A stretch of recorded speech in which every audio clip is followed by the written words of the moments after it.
Chosen one, ready to move. You are closer. In a small, rain-soaked coastal town where the sea whispered secrets to those who listened, lived Elias. He was 34, worked nights at a dimly lit warehouse, and carried a quiet ache that no one could name, not even him.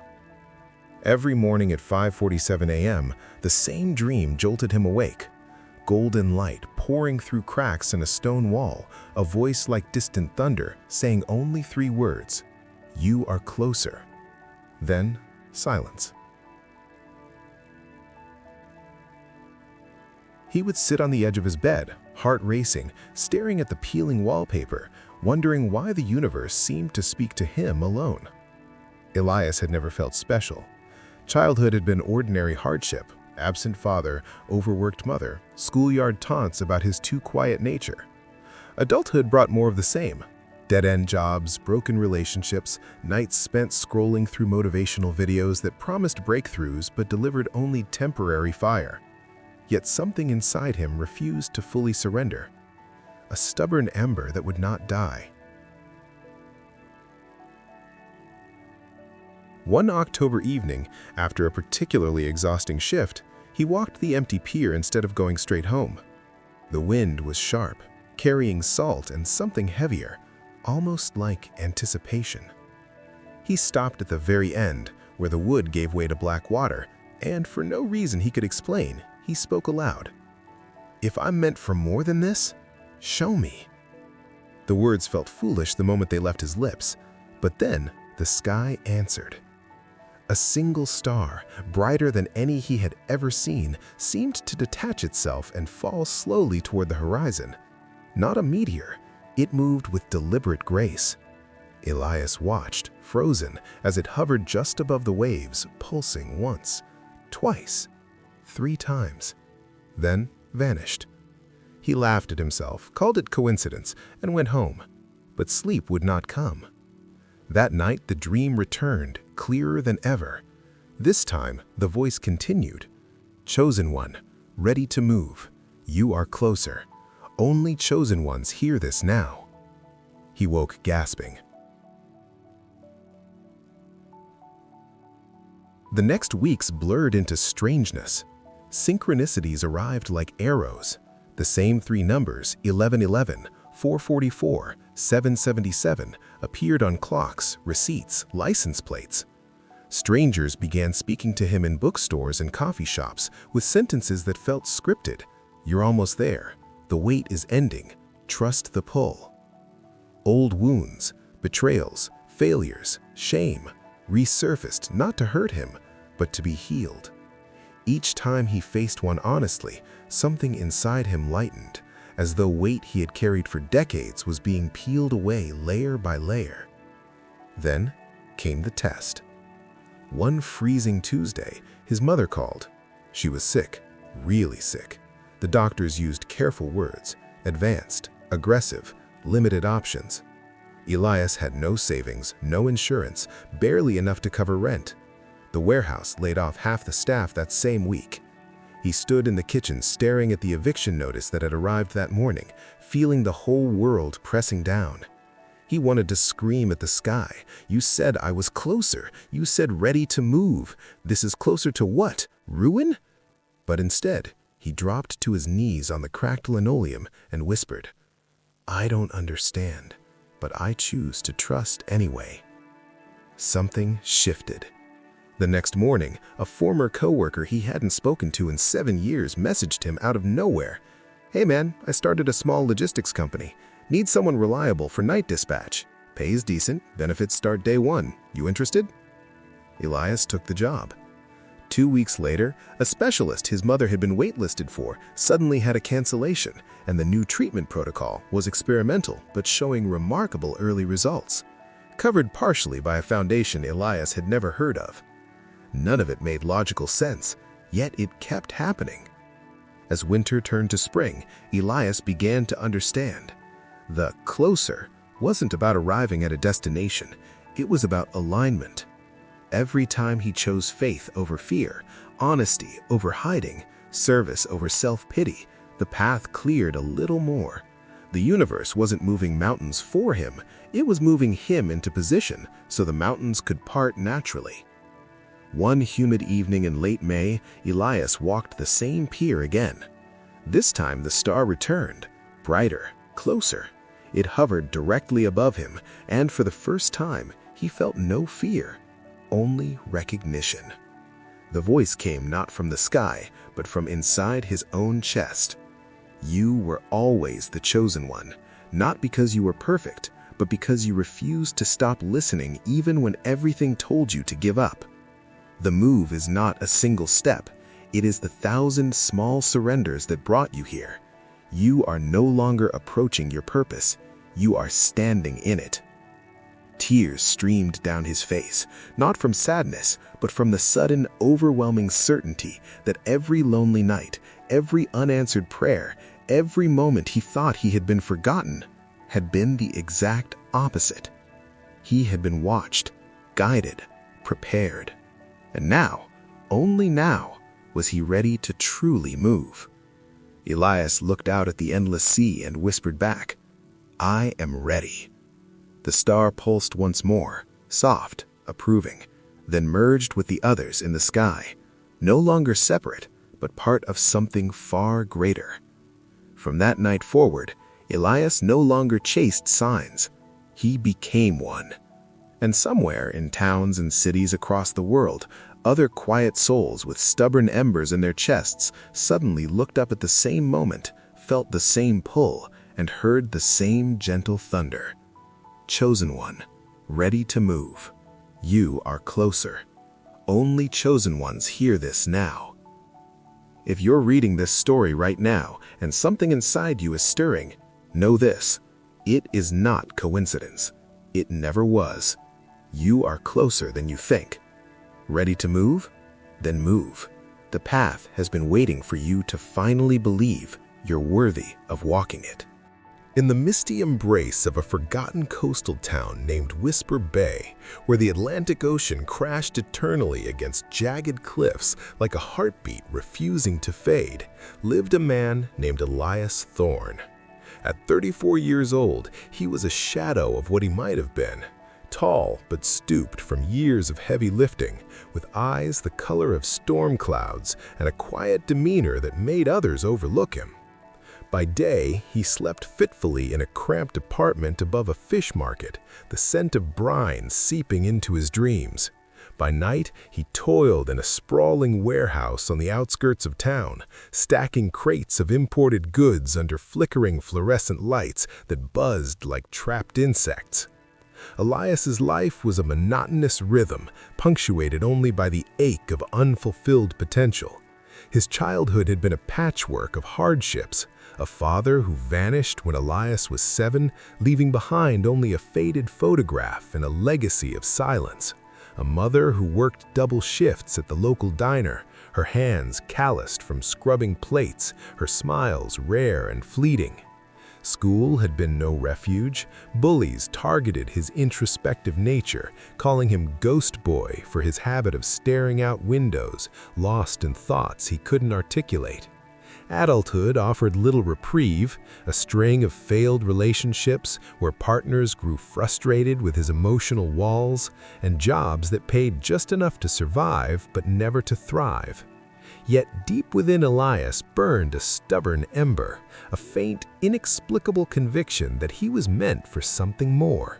He fed it with late-night rituals, scrolling through online forums about spirituality and self-discovery, reading dog-eared books on ancient prophecies and personal awakening borrowed from the town's tiny library. Motivational videos on his cracked phone screen promised breakthroughs and quantum leaps, igniting brief sparks of hope that fizzled by morning. Still, he clung to them, whispering affirmations into the darkness. "I am worthy. I am chosen." It was this ember that fueled the recurring dream. Every morning at precisely 5:47 a.m., it struck with vivid intensity. He would find himself in a vast, echoing chamber of ancient stone, cracks spiderwebbing across the walls like veins of forgotten wisdom. Golden light seeped through those fissures, warm and alive, pulsing in rhythm with his breath. Then came the voice, deep, resonant, like thunder rolling over distant hills. "You are closer." The words hung in the air, pregnant with meaning, before the dream dissolved into wakefulness. Elias would bolt upright, sweat-soaked sheets tangled around him, his heart pounding as if he'd run a marathon. He'd stare at the peeling wallpaper of his room, adorned with yellowed posters of far-off galaxies, and wonder, closer to what, and why me? For months, he dismissed it as the product of an overactive imagination, or perhaps the warehouse's toxic fumes. But doubt gnawed at him. One particularly dreary October evening, after a shift where a forklift malfunction had nearly crushed him, leaving him shaken and questioning his life's fragility, he deviated from his routine. Instead of trudging home to microwave a frozen dinner, he wandered to the old wooden pier that jutted into the sea like a defiant finger. The wind whipped his coat, carrying the sharp tang of salt and seaweed, and something heavier, an electric hum of anticipation that made the hairs on his arms stand on end. He reached the pier's end, where the planks creaked underfoot and the water below churned black and unknowable. Leaning against the rusted railing, Elias gazed at the horizon, where sky met sea in a blurred line of twilight. For reasons he couldn't fathom, perhaps desperation, perhaps intuition, he spoke aloud into the void. "If I'm meant for more than this endless grind, if there's a purpose to all this pain, show me, please." The words felt absurd, swallowed instantly by the wind. He half expected laughter from invisible spectators. But the sky responded in a way that defied logic. A single star, brighter than Venus on her clearest night, detached from the constellation above. It didn't streak like a meteor. Instead, it descended with deliberate grace, hovering just above the waves. The light pulsed, once, twice, 3 times, casting a golden glow that reflected off the water like liquid fire. Then, as suddenly as it appeared, it vanished, leaving Elias breathless and doubting his sanity. He stumbled home, chuckling nervously to himself. Hallucination, too much coffee. But sleep evaded him that night, his mind replaying the event in endless loops. When the dream returned hours later, it was transformed. The stone chamber felt more tangible, the golden light warmer on his skin. The voice boomed again, but this time it expanded. "Chosen one, ready to move. You are closer. Only chosen ones hear this now." Elias awoke with a gasp, the words echoing in his ears like a sacred mantra. He scribbled them on a napkin, his hand trembling. What did it mean? Chosen for what?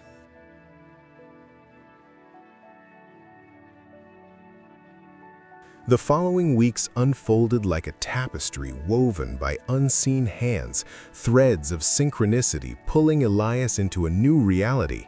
It began subtly, glancing at his phone to see 1111, then spotting the same numbers on a license plate outside his window. Receipts from the corner store totaled $4.44. A billboard advertised a motivational seminar at 7:77 p.m. A typo, surely, but it felt intentional.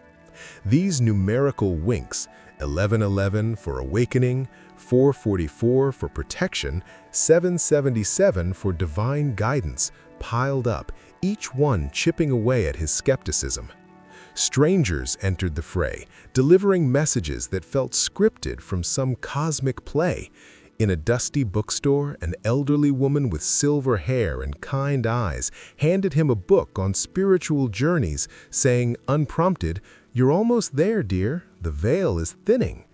At the coffee shop, a barista with tattooed arms slid his latte across the counter and murmured, "The wait is ending for souls like yours." A jogger on the pier path bumped into him lightly and apologized with, "Trust the pull, it's leading you home." Elias began journaling these encounters, his notebook filling with questions. Coincidence or confirmation? As the signs intensified, so did the inner work. Old wounds resurfaced, not as punishments, but as invitations to heal. Memories of his father's abandonment flooded back during quiet moments, forcing Elias to confront the abandonment he inflicted on himself through self-doubt. A chance email from an ex-girlfriend stirred regrets over past emotional unavailability, leading to tearful nights of forgiveness, first for her, then for himself. Each confrontation lightened him as if invisible chains were dissolving. He meditated for the first time, sitting cross-legged on his threadbare rug, breathing through the pain until it transformed into peace. But the path of the chosen is rarely smooth. The true test arrived on a freezing Tuesday in November. His mother's voice cracked over the phone. "Elias, it's bad. The doctors say cancer.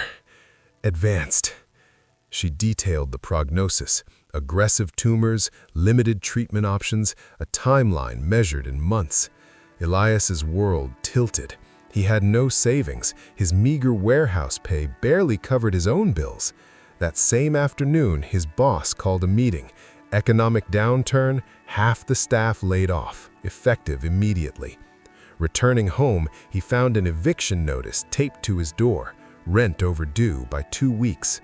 He collapsed in the kitchen, the linoleum cold against his knees, staring at the crumpled papers. Rage bubbled up. "You said I was closer," he shouted at the ceiling. "Closer to ruin? To losing everything?"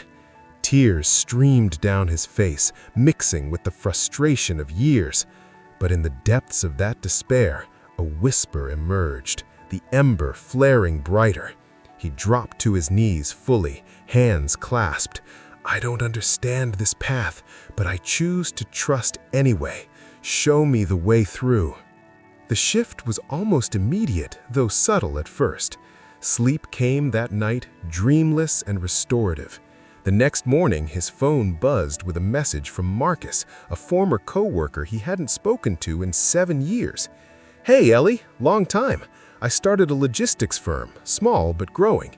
Need a reliable dispatcher for nights. Pays 20% more than the warehouse, benefits day 1. You in?" Elias stared at the screen, heart racing. It wasn't a miracle cure, but it was a lifeline. He accepted, starting the following week. Synchronicities accelerated. A neighbor mentioned a cancer foundation aiding low-income patients. Elias applied on his mother's behalf, and within days they approved partial coverage for an experimental treatment. The specialist's waitlist, months long, suddenly opened with a cancellation. Tests showed the tumors responding better than expected. Elias's new job allowed flexible hours, letting him drive his mother to appointments, their conversations deepening into bonds he'd never known. As winter's grip loosened into spring's tentative bloom, Elias pieced together the puzzle. Closer wasn't a linear journey to some grand destination. It was an alignment of self with soul. Every act of faith, choosing vulnerability over walls, gratitude over grievance, action over apathy, cleared the path. The universe wasn't handing him victories, it was reshaping him to receive them. He explored this through walks in the nearby woods where ancient oaks seemed to whisper affirmations, and yoga classes at the community center where his body unknotted alongside his mind. Subtle abilities emerged, intuitive hunches that guided decisions, like avoiding a risky investment pitched by a friend which later collapsed, or sensing when his mother needed a call. Friends noticed the change. Elias, once withdrawn, now radiated quiet confidence, drawing people with stories of his awakening. The culmination arrived on a humid evening in late May. Elias returned to the pier, the air thick with the promise of rain. The star reappeared, closer this time, hovering directly overhead. Its light enveloped him, warm and familiar. Fear melted away, replaced with profound recognition. The voice spoke not from above, but from within. "You were the chosen one all along, not for perfection, but for perseverance. not because you were born special, but because you chose to listen when the world screamed silence. The move is not a leap into the unknown, it is the culmination of 1,000 small surrenders, releasing doubt, embracing pain as teacher, stepping forward when retreat beckons. You are no longer approaching your purpose, you stand within it, ready to wield it. Tears flowed freely, not from sorrow, but from the rush of validation. Every lonely night, every unanswered prayer, every moment of feeling forgotten, it had all been preparation. Watched by unseen forces, guided by that inner ember, he had been forged. Elias whispered back to the star, "I am ready. Show me how to serve." The light pulsed in approval, soft, affirming, then ascended, merging seamlessly with the starry canvas, no longer isolated, but integral to the whole. From that night, Elias transformed. He no longer chased signs, he embodied them. He volunteered at the local shelter, sharing his story with those lost in their own shadows. His mother's health stabilized, their relationship a testament to resilience. He wrote a blog about his journey, titled The Chosen Path, attracting readers worldwide who shared similar dreams and synchronicities. And across the globe, in bustling cities and quiet villages, other souls stirred. A young artist in Tokyo sketched golden lights cracking through walls. A teacher in Nairobi woke at 5:47 a.m. to the words, "You are closer." A mechanic in Buenos Aires saw pulsing stars over the pampas. They too heard the thunderous whisper, "Chosen one, ready to move. You are closer." Only chosen ones hear this now. If this tale resonates within you, if that ember flickers brighter as you read, know it is no accident. The universe speaks in symbols, signs, and stories, calling the ready ones forward. You are closer than you realize. The move awaits your surrender. Are you ready? Then step into your light. The path has been illuminating you all along.